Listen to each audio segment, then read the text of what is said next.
Meus queridos, a paz do Senhor, Deus abençoe a sua vida mais uma vez.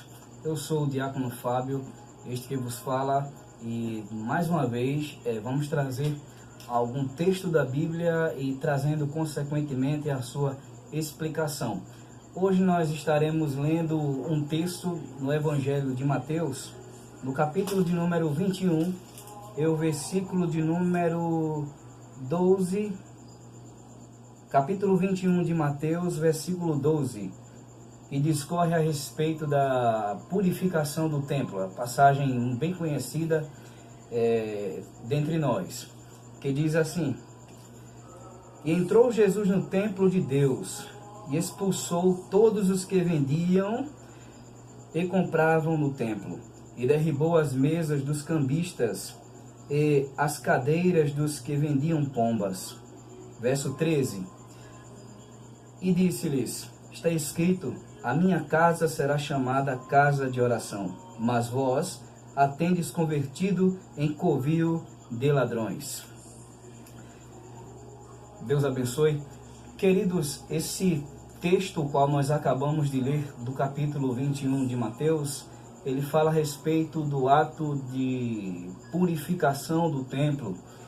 Isso se deu exatamente em virtude de uma situação a qual estava permeando na época de Jesus, pois não foi por uma questão comercial, não foi por uma questão econômica, não foi por uma questão, podemos dizer assim, religiosa, mas Jesus teve os seus motivos para lançar mão de um azorrague de cordas e derribar as mesas e expulsar os cambistas, os vendedores de animais.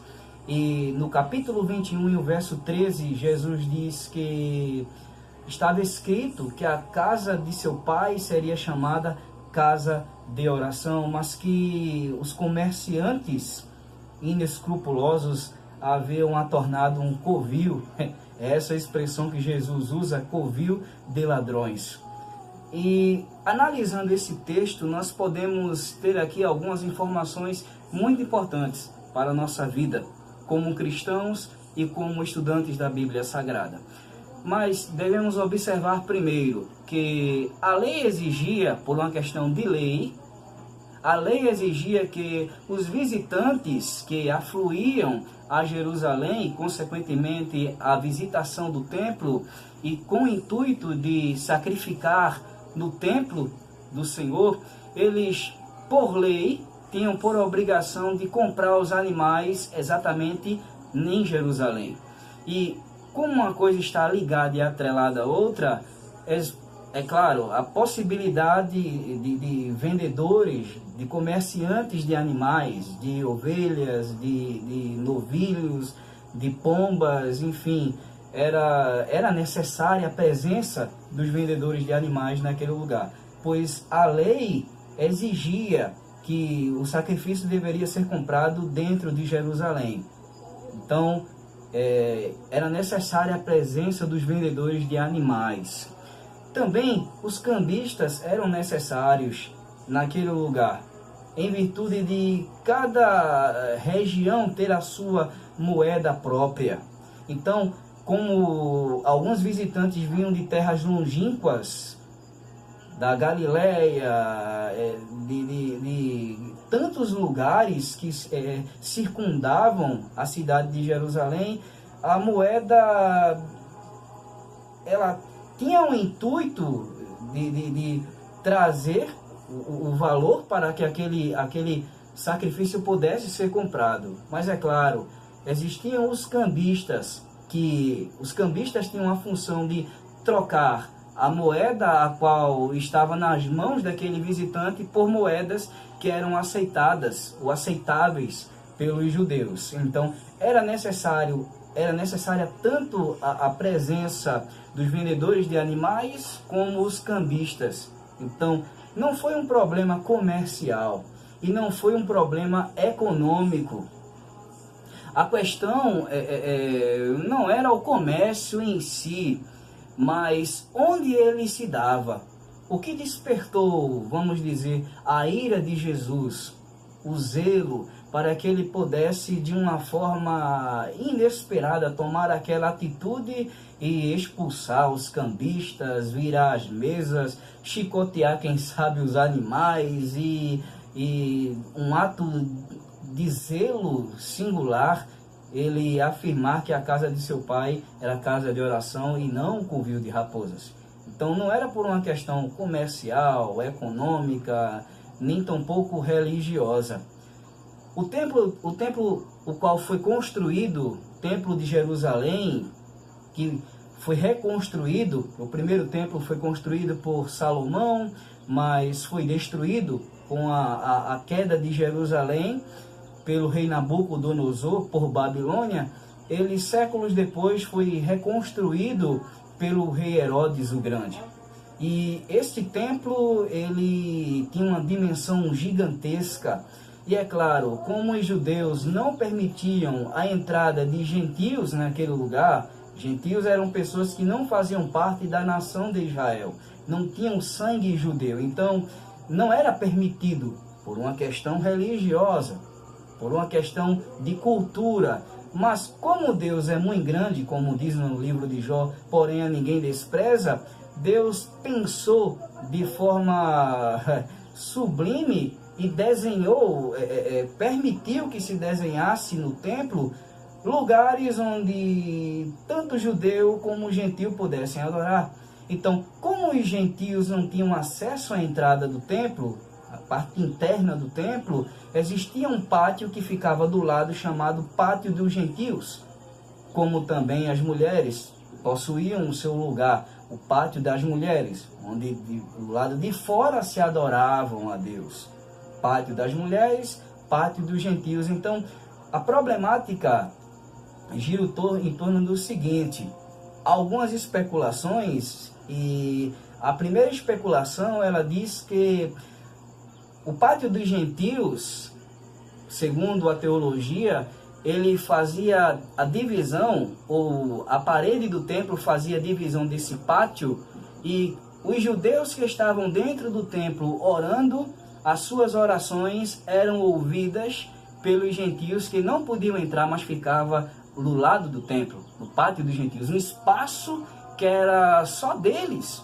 Mas com o passar do tempo, esse espaço foi sendo ocupado por quem? Foi sendo ocupado por vendedores de animais, foi sendo ocupado por cambistas. Então eles aos poucos foram perdendo o seu espaço por uma questão cultural. Eles já eram tão discriminados, vistos de forma negativizada, mas Deus permitiu que eles tivessem ali um espaço, mas esse espaço agora estava sendo invadido por algumas pessoas com fins comerciais. Então, como a gente falou a princípio, o problema não girava em torno simplesmente do comércio em si, pois era necessário a comercialização dos animais para o sacrifício. Isso movimentava o capital de giro, aquecia a economia, e por uma questão religiosa também era necessário o sacrifício de animais e a compra, e por uma questão de mobilidade e de comodidade se comprava ali mesmo. E como também existiam os cambistas, que também eram necessários para a questão da troca da moeda, converter o dinheiro que era de outra nação, de outra cultura, de outro povo, para a moeda gentia, ou para a moeda aceita pelos judeus. Então era necessário. Mas a questão não foi comercial, econômica ou religiosa, foi exatamente local. Então, o que despertou o zelo de Jesus, a ira de Jesus a respeito daquela situação, foi por quê? Porque aqueles gentios que tinham apenas aquele lugar para cultuar, para adorar, para ouvirem os judeus orarem por eles, eles não tinham mais espaço, pois o mesmo tinha sido ocupado por pessoas com o intuito de vender, de comprar, de lucrar, de aquecer o comércio, de movimentar a economia dos judeus, o capital de giro, mas isso não justificava. Então, a atitude de Jesus foi uma atitude coerente, porque o intuito de Jesus não era simplesmente acabar com o comércio, mas purificar ou tirar aquelas pessoas que ocupavam o espaço o qual pertenciam aos gentios, para que eles pudessem estar ali adorando, e pelo menos de uma forma mesmo que bem singela, bem tímida, mas pudessem assim adorar a Deus. Porque apesar de Deus ter o plano com os judeus, Deus permitir que se construísse o templo, mas mesmo assim, por questões religiosas e cerimoniais, Deus não excluiu os gentios da adoração. Daí a razão de existir pátio dos gentios, pátio das mulheres, e Jesus fez essa purificação. Então o problema girava em torno não do comércio ou da economia em si, mas a localização, que se comercializasse, mas que não se ocupasse o lugar dos gentios. E o que é que nós podemos entender com esse texto? É que Deus é tão grande, Deus é imensurável, Deus ele não pode ser parametrado, e apesar de tanta grandeza e infinidade, Deus ele não despreza. E a Bíblia diz que o muro da separação, a parede da separação foi derribada. Porque perante Deus não existe templo, não existe pátio do gentio, pátio das mulheres, não existe essa segregação. Mas a Bíblia diz que Deus opera tudo em todos. Então, o intuito de Jesus não era proibir o comércio, nem tampouco o aquecimento econômico da época, ou a comercialização. O intuito de Jesus era garantir e tornar novamente possível a presença dos gentios em um lugar o qual pertenciam a eles, pátio dos gentios, lugar de adoração. Então, que Deus abençoe e até o próximo vídeo. E compartilhe nossos vídeos, inscreva-se em nosso canal, ativa lá o sininho, e Deus te abençoe e até o próximo vídeo. Paz do Senhor.